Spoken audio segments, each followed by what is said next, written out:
So a few weeks ago, when all of this started, I started having some issues that I didn't know what was causing it.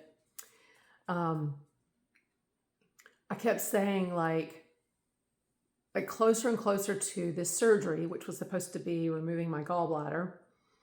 I was like, I feel like I'm like an alien inside of me. Like I felt like I had gained 20 pounds, like just in my stomach. It was the weirdest. Like I was just like, my skin was stretched. I felt so, and of course, everything leading up to all of this was just like all the worst, sort of, indigestion and all this stuff. So I was, I was on a call with some people, maybe like 3 or 4 days before the surgery, and it was just getting like worse and worse. And I was just describing all this, and I'm like, I feel like all my organs are pressed, and this is what I always hear from people who've had a baby. I've never had a baby, so I'm like, I feel like this is what it must be like, and the indigestion, all this stuff. And someone on the call, she was like, that's exactly what it's like.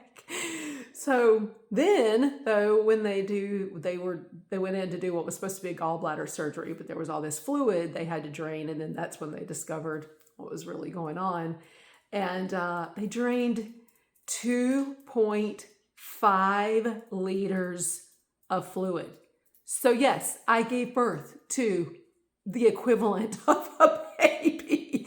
My sister claims that it was like triplets. I don't know. I'm not sure how much 2.5 liters of liquid or fluid weighs. But when we got to the hospital before the surgery and I was laying down and she looked at me, she's like, oh my God, you do look pregnant.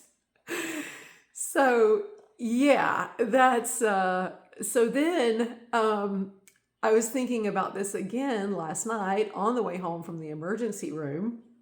We went to the emergency room because I had a lot of like my hips were getting like really stiff, and then I like all day I was just like, why do my hips feel kind of weird, and like the skin feels tight, like not itchy or anything. And then like suddenly I looked at them, I'm like, holy crap, oh my God. I called my sister, like, should I go to the hospital? I don't know what's going on, because all of this is new to me, and it makes me think about when women are having their first baby. I mean, I'm not basing this all on just like stories and movies, not my own personal experience, but freaking out about every little thing, like, oh my God, is my baby okay? And so I was just like, am I bleeding? I don't know. Is this like bleeding or what? And so just as an abundance of caution, we went to the emergency room.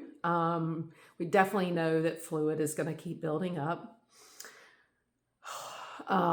So that, that just is what it is. So but it made me think about like when pregnant women have like that false labor, that false alarm kind of, like, nope, you're not there yet. So thank God.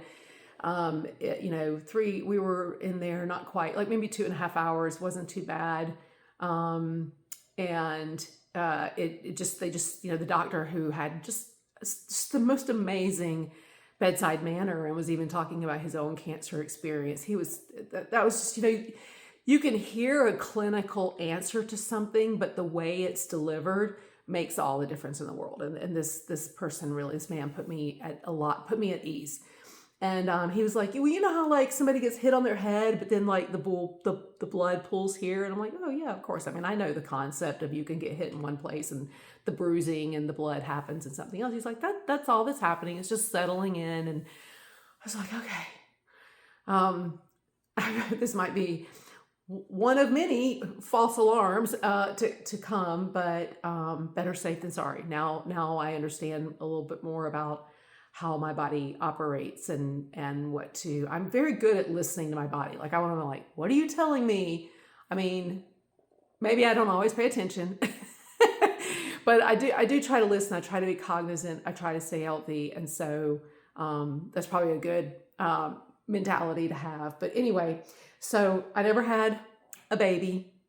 This is my equivalent to the pregnancy experience, but not at all, because of course, this is nothing like pregnancy, but it is, all of those sort of uncomfortable things that maybe as a woman I can kind of identify with a little bit for the first time in my life. So, but I'm just thankful that it's okay. Didn't have to spend a night in the hospital.